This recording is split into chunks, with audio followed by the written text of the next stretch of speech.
My partner and I love our country and want America to be the best she can be. But this does not mean affirming all of her founding principles. For similar to how many early Christians consider themselves proud Romans, even though the empire was founded on principles contrary to our faith, so too can my partner and I claim to be proud Americans, even if America was founded on unorthodox principles. Now, to answer the premise of this debate, we must not look at this as a matter of percentage of truth, but prove whether the body of American doctrine, when taken as a whole, is either compatible or contrary to the Catholic faith, and we shall prove it is contrary. The first principle is liberty.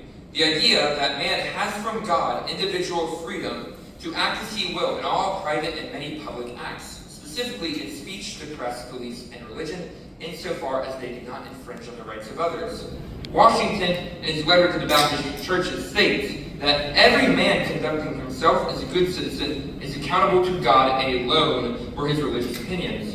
Now, this may sound nice, except for the fact that the church has condemned this view. Pope Blessed Pius IX states in Quanta Cura, "It is insanity to believe that liberty of conscience and worship is each man's personal right, which ought to be legally proclaimed and asserted in every rightly constituted society."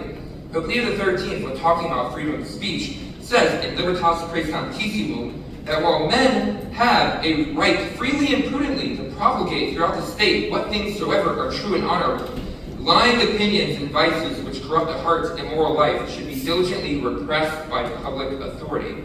Now, the Church does teach that no man can be justly forced to be Catholic, but she does make clear that there is no intrinsic right from God to preach heresy and sin, to blaspheme him and his holy mother church, whether in public speech, media, press, or any other. All rights come from God, and God cannot contradict himself. And if God is pure truth and established the Catholic faith as the one true religion, then God cannot give anyone an intrinsic right to attack the Holy Mother Church. But the Founding Fathers did believe that God has given man these rights to believe in whatever religion that reason alone brings him to believe. The second principle is the philosophy of social contract, which holds that the primary cause of the government's legitimate authority is the consent of the governed. For now, I will particularly only look at the principle regarding popular sovereignty and not yet about the end of government. The Founding Fathers and the philosopher John Locke both do believe that rights in the natural law come from God. However, they hold that the establishment of a legitimate government has really no basis in the will of God or even the natural law, but that the government is a purely human, and I would say artificial, creation by man, where individuals come together and agree to establish a government so that they may protect his God-given rights.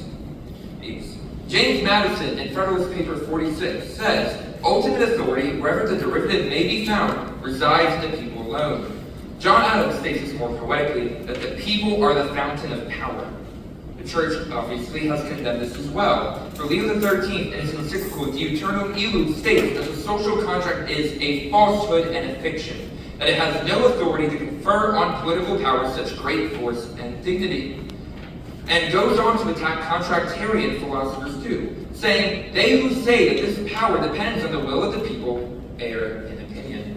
In summary, the Church teaches that the legitimate authority of a government comes primarily from God and flows from the social nature of humanity, and is not a merely human construct to defend natural liberties and rights, but is established for the preservation of the common good and the upholding and proclamation of the divine good.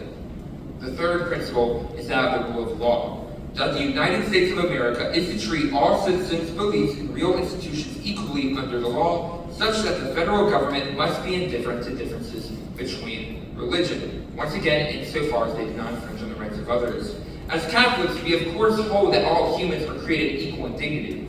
But the error here is not that humans are created equal in dignity, but that the government must legalize and enforce religious indifferentism at the federal level. The First Amendment clearly states, as we all know, that Congress shall make no law respecting the establishment of religion or prohibiting the free exercise thereof. But this idea has been condemned probably more than any other principle. Pope St. Pius X, in his encyclical Vehementor Nos, claims that the idea that the state must be separated from the church is a thesis absolutely false and most pernicious error.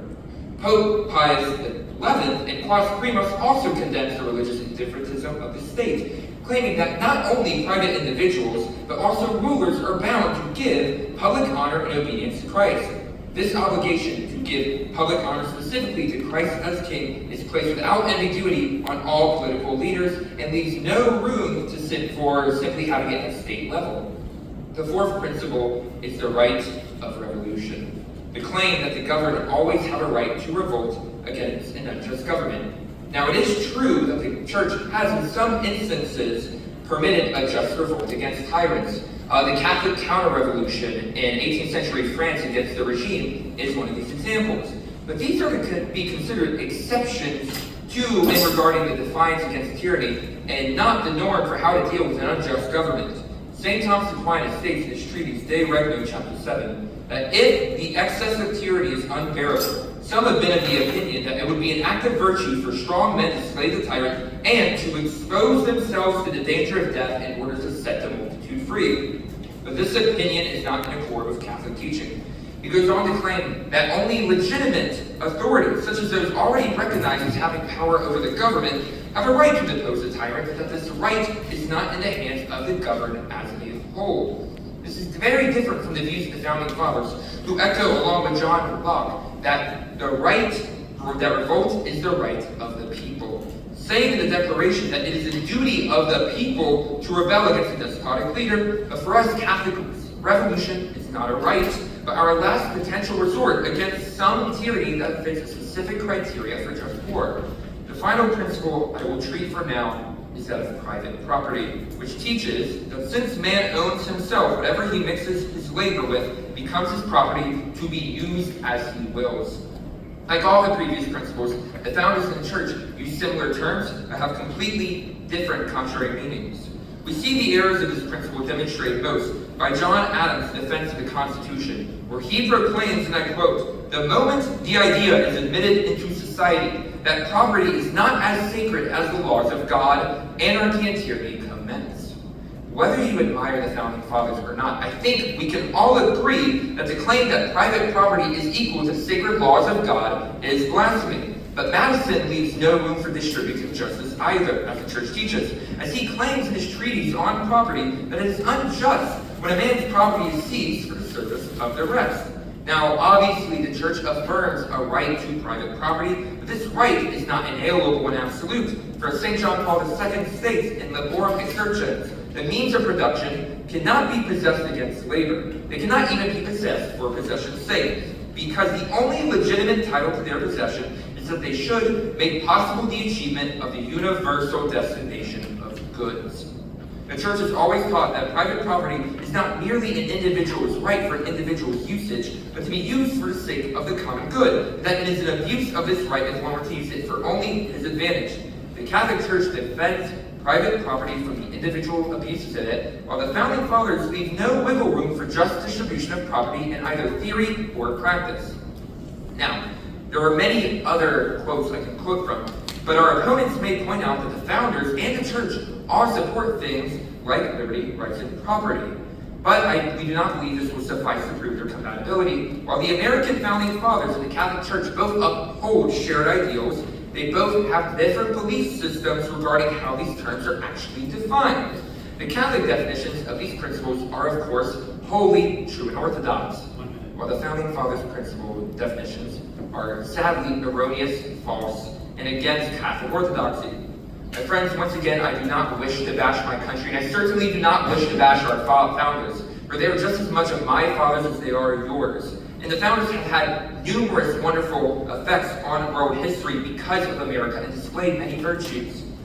But none of this means that the principles of America are compatible with Catholicism. To love your country is to will its ultimate good, and the Catholic Church is what leads all people to our final end, which is heaven. What I say here does not merely apply to the United States, but all countries. That if any country or government has a principle which is contrary to the faith, it must be cut off and thrown into the oblivion. And only those which uphold and defend the Catholic faith must be kept intact.